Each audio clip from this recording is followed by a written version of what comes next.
జయ గురుదేవ్ ఎవరైనా మాట్లాడతారా 18వ అధ్యాయం గురించి?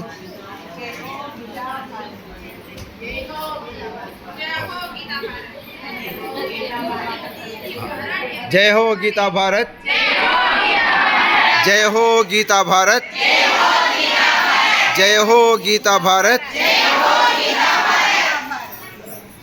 ఎవరైనా మాట్లాడతారమ్మా? మాట్లాడతారా? రండి, మైక్ తీసుకోండి.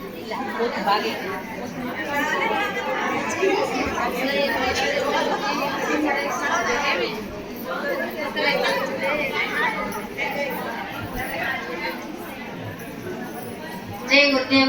గీతా ప్రియులందరికీ నమో నమః.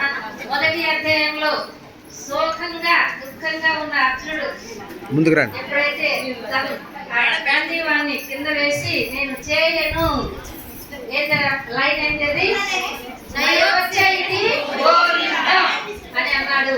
లాస్ట్ ఆ విషాదం నుంచి మోక్షానికి వచ్చాడు. 73వ శ్లోకంలో మనం కూడా అదే దుఃఖాల నుంచి అలాగే శోకాల నుంచి విముక్తులం అయిపోయి మోక్ష సన్యాసానికి మనం కూడా ఎదిగాం, ఆత్మలమయ్యాం, పరమాత్మలం అవుతున్నాం. అందుకే గురుగారు ఒక పెద్ద ట్యాగ్ లైన్ పెట్టారు, జై హో గీతా భారత్, జై హో గీతా భారత్, జై హో గీతా భారత్.